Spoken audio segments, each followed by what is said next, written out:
Hi, Hello. Hey, and welcome to another episode of new to the scene. Yeah. It isn't new to the scene. Yeah, and this week we're doing episode 4 of The Last of Us, Yeah. and the episode is called "Please Hold On to My Hand." You're sick, maybe. So you can hold on to your own hand.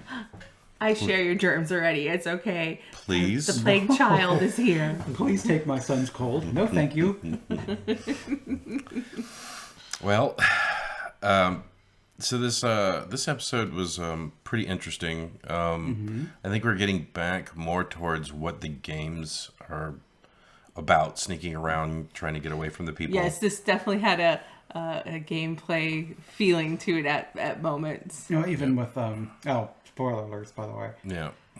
But like with the thing you were talking about, like in episode 1 or whatever, like help actions, where they're doing a lot of stuff where like, oh, I can fit in here and then move something out of the way so Joel can get in, or boosting her up through a hole so she can get through. And I dig that. Like when they got, I guess we're totally into spoilers. You kind of just went. Yeah. Well, there's We don't. it's episode 4. It was episode 4. I just thought I'd warn you ahead of time, just in case you're like, what are they going to say about episode 4? We've seen it already. We're not doing like the ratings or anything like that. No, right? we're going to wait till We'll give our general vibes As a whole. yeah, we'll rate the ceiling, the season as a whole at the end, because these aren't like their own little thing. Yeah.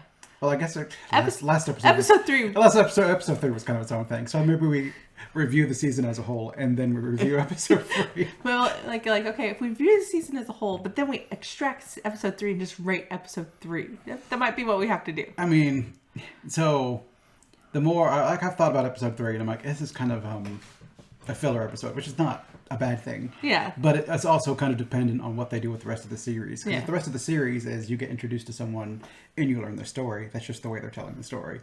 If the rest of the story is Joel and Ellie, and then you just have that one episode where it's like, oh, we just diverted for most of it to tell the story between Bill and Frank, you're like, okay, I guess. I mean, good episode, Yeah. but I don't get it. Yeah. I guess my take on it is it was a necessary thing that had to happen because they needed to be they needed provisions. Yeah, you can do that in So- a second.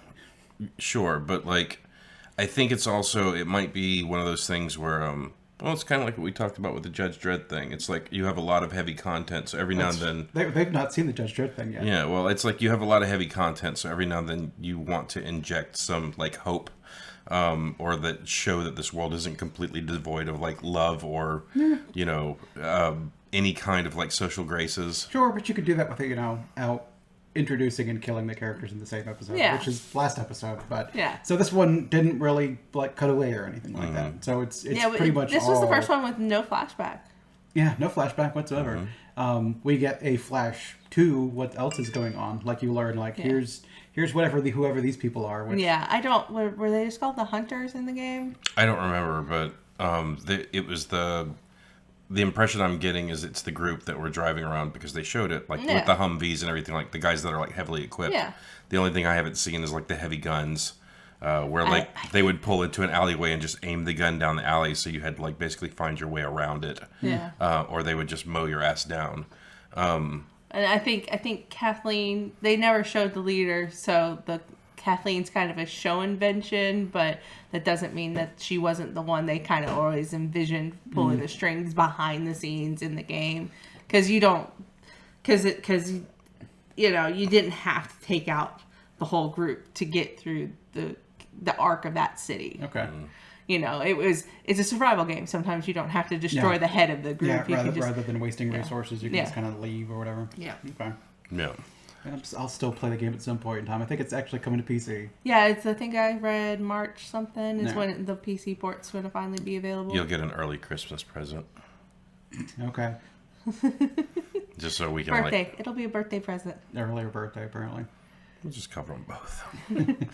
But I mean, I enjoyed the episode. It was a little weird coming off of the episode 3, like the pacing kind of like I felt that it was kind of like a shorter episode, but at the same time I was expecting it, I guess, to go longer because all the other episodes had been longer. So it felt kind of just abrupt when it ended.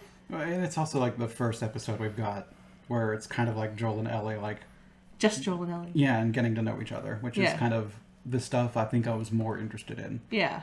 So, I mean, the Bill and Frank episode was good, but like we get only a little tiny bit of Ellie and Joel character like relationship building, as it were. Yeah. Yeah. Which is kind of where you learn like Joel doesn't want her to have to deal with this sort of shit. Yeah. And shown again in this episode, like you're too young, you don't have to be doing this shit. And it's like, Yeah. well, does it get easier? It's like, no, but you shouldn't have to do all this shit. Exactly. You're just a kid. You shouldn't have to do this. And she's like, it's not my first time. And he was like, would you care to expound on that? And she's like, no. And he's like, no. Oh, okay. Yeah. I am liking how they're starting to show like this budding relationship between the two of them. I enjoy the puns. I enjoyed the line of, I'm not family. And he said, no, you're cargo. Mm-hmm. So he still has that wall up. Yeah. And then by the end of the episode, at least they were like, Just laughing together. the puns were like starting to push through to like make them laugh. I mean, He's seeing her more of a person, even if he still has the walls. Ellie was trying really hard to make those puns land, and she was just throwing one after the other. And no pun intended did make him laugh. Mm-hmm. Well, it's like that's what Ellie's whole thing was in the game. Whenever you were walking around in certain situations, I know. Don't pay attention to my pun. Come on. I know. Her Wait. book was no pun intended. No pun intended. I don't get it. One in 10 puns would land. No pun intended. Got it. There you go. Yeah, Okay. it's wordplay pun. Just because her book was called No Pun Intended too, TOO, because Okay. I hate puns. Puns are word fun. They're moving on. I have a feeling Tim's just going to leave a comment of a Punisher wrench. Punisher wrench. You don't remember the Punisher? The fire hydrant wrench? no, that's right. His fire hydrant wrench, and that was his. If he heard a bad pun, that's what he was going to beat you to death with. Yeah, his Punisher.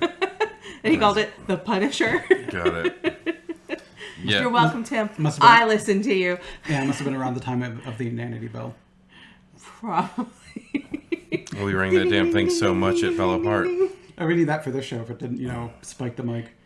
Whenever we get off topic, you just ring the bell and it reminds everyone to like, hey, we're not on topic anymore. Well, for years we always basically rang that bell until we rang it so much the hammer fell out of it. Well, no, it just lost its meaning. Yeah. And people were just ringing to ring the bell. Well, after we took it you apart. You were using it to try to create a Pavlovian response for sour gummies, weren't you?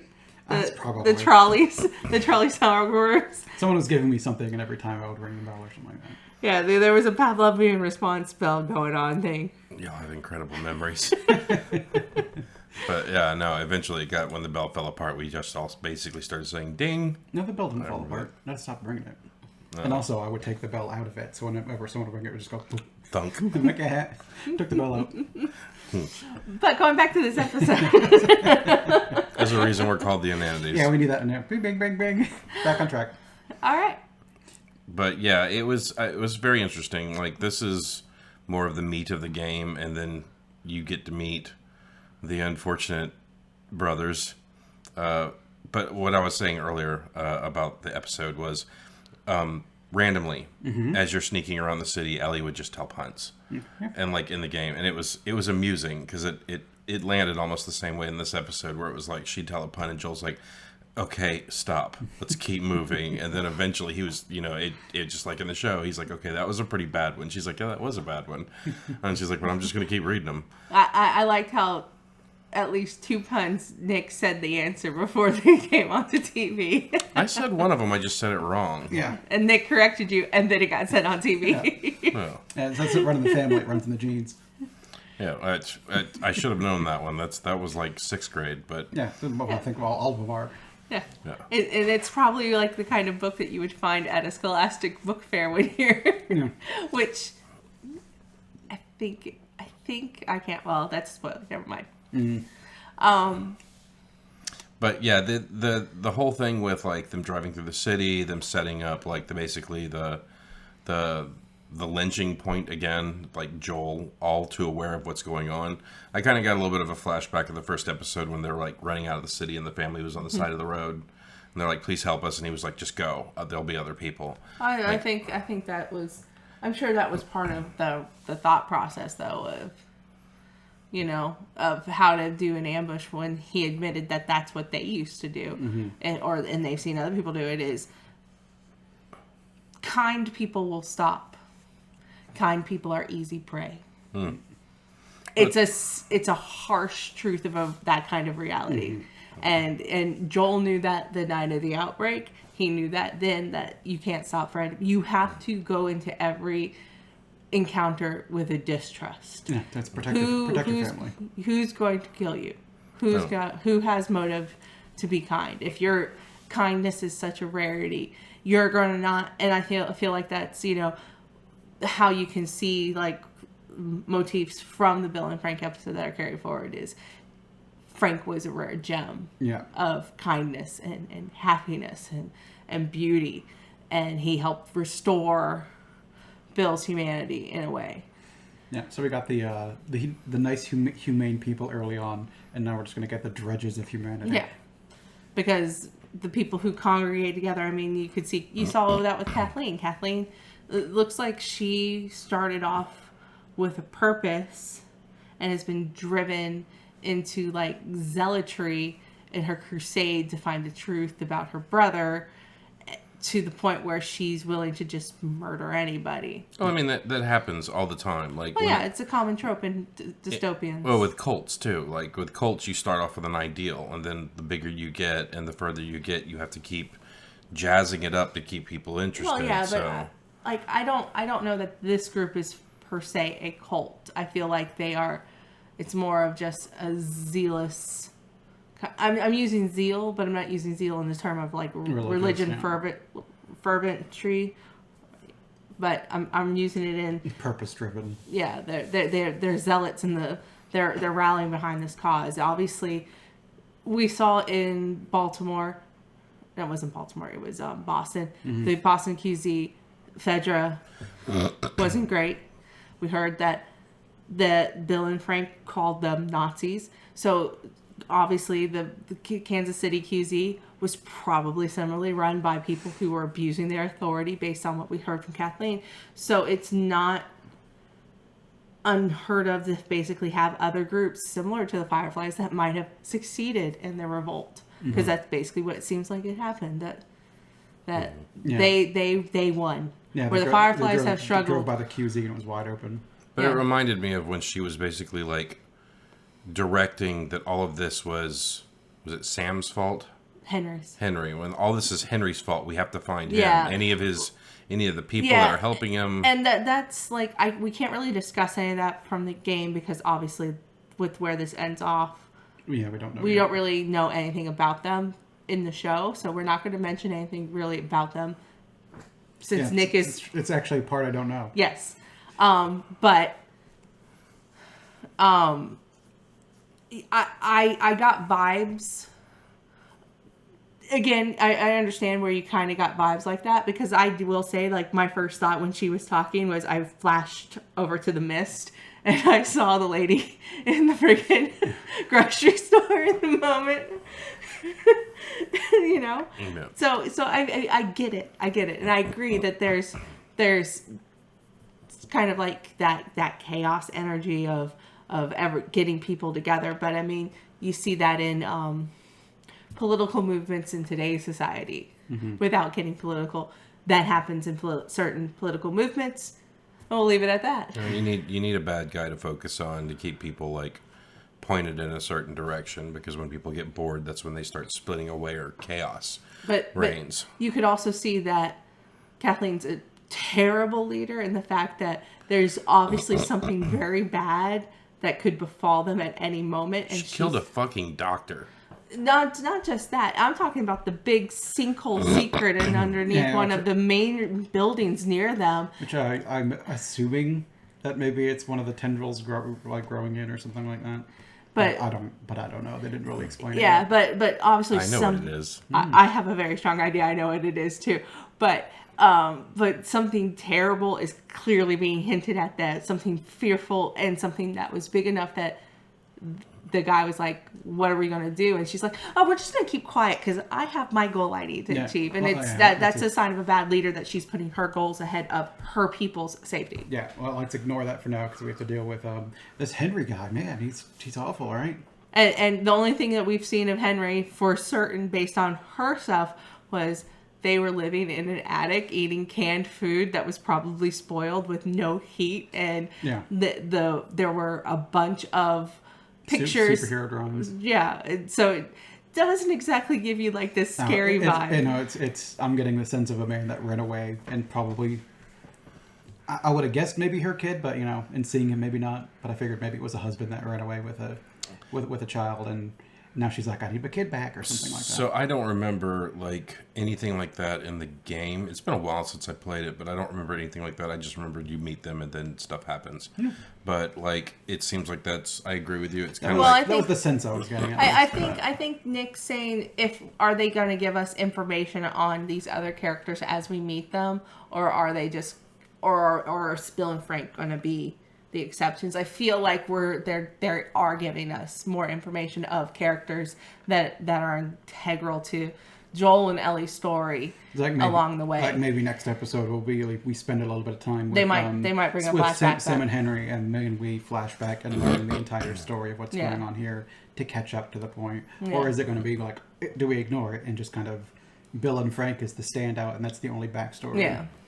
That we're going to get. They're going to have to do a lot more deviations to get a lot of storyline out of 2 games. So I feel like they're going to have to. We're going to get a lot of little backstory and like little things, which is fine. I'm not complaining. In a video game, it's a medium where you're gonna like all of your world building for like a lot of stuff tends to be like codex notes, stuff that most players don't read. You can't put all that stuff in. Like I picked it up to play a game, not watch a movie. Yeah, and so like I know even I who enjoy story-driven games, I sometimes get to cutscenes and I'm like, I'm really tired of dialogue, and I just spam through it because it's like I don't need, because maybe I most likely have probably watched the dialogue already courtesy of his game, but it gets to the point where it's like, I don't care what you have to say. I just want to make sure I've cleared it out. Yeah, it's time to move on to the next gameplay mission or whatever. Yeah. Like we get some story beats, and then by a certain point in time, you're just like, no, I just want to shoot some people. I love role-playing games. I have played Mass Effect and Dragon Age games multiple times. But having done that, I can be like, I am so tired of listening to this. Sorry. The difference, I guess the difference being is that in the show, Joel doesn't open up his map, his AAA map, and there's a big yellow diamond here, and then like basically a line cutting through like the school or something like that. To be fair, Joel lost his backpack. Which I was like, he did. When the truck crashed in the laundromat, Joel got out, got his gun, fought, and then for some reason, he didn't go back to the truck and get his backpack before he went to Ellie. I think she's the only one carrying a pack around. She is. If you've noticed, Joel has not had a pack since they trashed the truck. And that really bothers me for some reason, because it's like, Joel always has a backpack in game. Well, Joel's got to feel kind of dumb now. I mean, they hid that rifle. They hid that automatic rifle in the floorboards of that gas station. And she's like, what are you doing? And he's like, it's not like I have bullets. And then they went to Bill's house right afterwards. All the automatic shells you wanted. He probably had automatic. Like, why have another automatic gun? There's some right there. Yeah, but he didn't take most of those guns either. Because again, they're very loud. They go through bullets fast. I think Joel is like, he wants guns that have a slower fire rate. So he can be more. He has to be more deliberate, and it's not a pray and spray, because when you do pray and spray, you waste a lot of ammo. Yeah, that's why he's got like the 6-shot revolver, and when he's taking the lever action rifle, he just wants a few shots.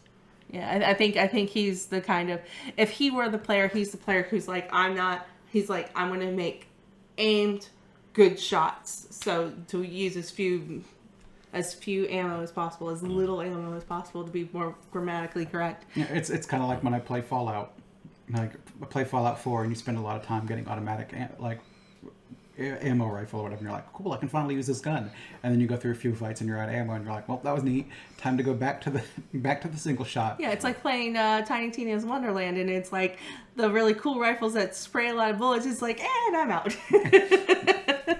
No. And so in a post-apocalyptic world, it's like, yeah, those weapons probably are great for like one fight, and then halfway through you're like, I wish I hadn't been wasting my limited carry capacity on this crappy gun. And also, when you're fighting stuff that you need to like shoot in the head, spraying doesn't really help you all that much. You need accuracy, not an area. Yeah, and I feel like them switching that is kind of like indicative of knowledge of that. I was brimming with ammunition in those games. Yeah, well, you also just snuck everywhere and tried to like choke it out, or stab it in the face. I was waiting for Ellie to sneak up behind the kid and like stab him with a knife, but she took the shot anyway. And I'm like, that's kind of low, but I guess she shot him in the spine. I don't remember, but I think she didn't shoot anybody until much later in the game. Well, I mean, she always had her switchblade, right? Mm-hmm. And then like the switchblade breaks. And then you have to go to the shiv system. Is that right? I don't remember. I don't remember that. I just remember much later in the game is when she is finally given a gun, and it's not so much that she didn't find a gun at Bill's. It's more of Joel was injured, and she had to protect him in a similar fashion. I'm not going to say too much of it because most people have probably played the game who are watching this show, and you will play this game eventually. So. That's what I prefer to. Don't spoil the game for me. Yeah, like I said, it's like that moment plays out, but it plays out later, much later in the game, that I recall. I think so. It's been a while. You replayed it in 2020, so it's not that long ago. But that was pre-kid? Pre-kid, because I was pregnant while we played those. And now you've got parent brain. Well, not only that, but it's like whenever I'm playing the game, Amber's like, oh no, Joel lost this thing. Oh, he probably had it over here the last, like 3 chapters ago. Lance went in this room and looked at this and got this ammunition. And in my brain, it was like, I shivved 8 zombies, and then I walked out the exit, and then a thing happened. So I had to shiv that thing too. Like that's all I did in those games was creep around, throw a brick, shiv something, creep around, throw a brick. Did you shiv clickers? Yeah, I think that's like the intended way to take clickers down. Because like clickers, you can swing on them and they just kill you, or I think you had to be like super, super duper quiet, and then you could be like, yeah. Like that was the only thing I thought was weird about in the game is that you can move around and step on some debris as long as you're a distant away from the clickers. But like the second you make that one wrong move, they're up your ass, which it tracks because when they go to the subway and then you're like sneaking around the outside of the subway and you have to get through that fence. Yeah. Like you just stand there forever and wait for them to track by you, and then you stab them in the head. But like the second you step on like the smallest piece of glass, they don't like charge down on you. You have to do something because you step on a little piece of glass and they wheel on you. It and then you have to depends stand on there. the difficulty. On higher difficulties, apparently, just kneeling and opening your backpack is enough to alert the clickers. Oh. All I remember is like the but biggest, that's like on top difficulty. all I remember is the biggest thing I had like the trouble with, and I think we're past it. I don't think they're going to do it. Was the school where like you go in the school, you go down the hallway, and you get that first junction where you can go up the stairs, and there's a fucking clicker standing right there by the stairwell.